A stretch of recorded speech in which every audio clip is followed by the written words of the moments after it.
But then if you say that out loud, people just frown on you like you're some sort of Philistine. And then I remember one day I was walking through that same wing with one of my fraternity brothers from around here someplace, and he said, "Man, I can paint that." And I was trying, "Oh man, be quiet, you're going to make me look like an idiot. I don't want people to think I'm uncool." But I should have been proud of him for stating the obvious. And that's why I think that my artwork relates to people in commerce and people in business. I think one of the greatest things that ever happened to me was my experience in my dad's store and growing up. Because if you live in a small business, you live in the world of reality. You have to. And another famous piece of artwork from recent history is the Madonna made of elephant dung. I don't know if y'all heard about that in the news or anything, but there's all this off-the-wall stuff that's called art today. But people that live in the world of reality and people who are facing everyday struggles and battles, they need something more real and something more solid to draw inspiration from. And so the Madonna made of elephant dung really isn't going to inspire someone who's in a battle for their business every day. And that's why I think that my subject matter relate to people who, if you're in business, you have to be a relatively normal human being. And that's why I think that my subject matter relates to people like you. A few years ago, I was talking to my little Ivy League brat little brother who was telling me that America is the worst country in the world, and how he's embarrassed to be an American when he goes overseas. He says he tries to dress like a European when he goes to Europe.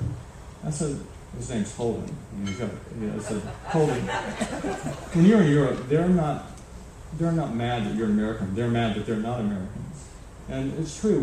We live in the greatest country. I know I'm a flag waver and all that kind of stuff, and all my friends get kind of mad at me about it. But we live in the greatest country in the history of civilization, and it's not even debatable.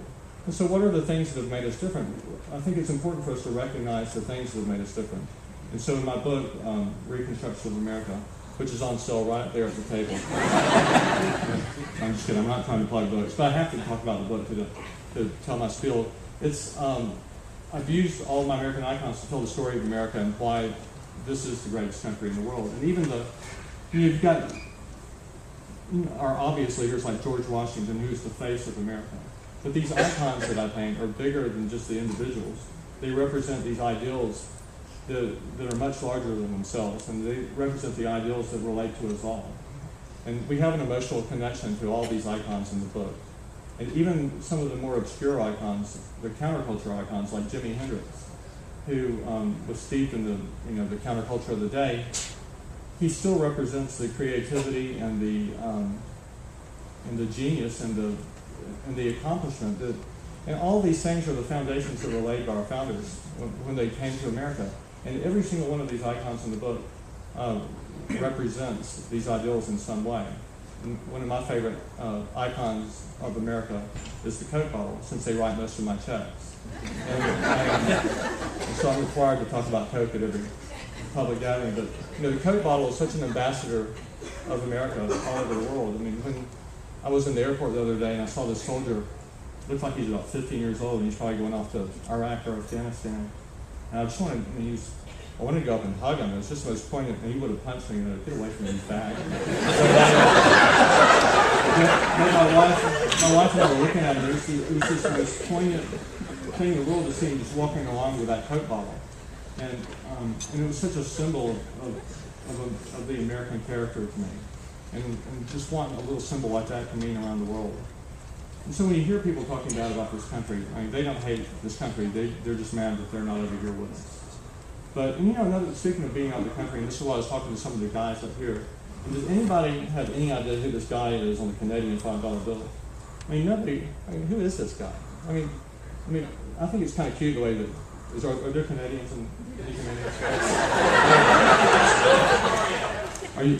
Are you a big guy? I can't see.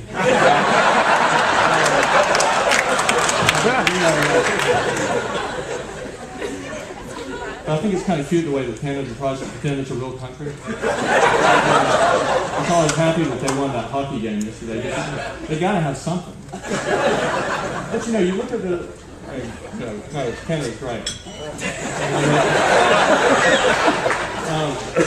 Nobody knows who this guy is. But you pull out any currency from your wallet. Everybody in the world knows who these guys are. You got Lincoln, Jefferson, Washington, and our icons are gigantic. Because they represent ideals that are bigger than just this country. Even they represent these ideals that are gigantic to people around the world. And so we have no idea what we have here in this country. And I have to write these notes really big because I can't see anything until about right here. So I write these giant notes, but now they're too big for me to even look at here. But I had a point here. And it was a great point. But anyway, these icons transcend the individuals themselves. But again, my greatest accomplishment in art would be to relate to the everyday human being and not to cultural elites or to art snobs. And so that's why this is my favorite group of people to be involved with or to talk to.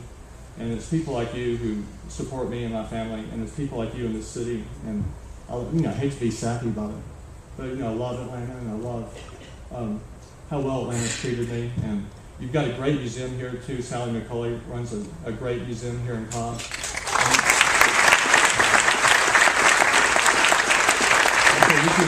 This is just, to me, this is a great, since we had such a big crowd in my art show at the Mary Cobb Museum, I think this is the greatest art community in Georgia.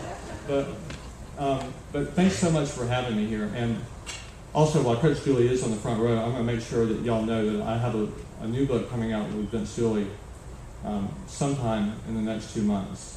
So as soon as I finish the paintings, I think he's kind of bitter about that.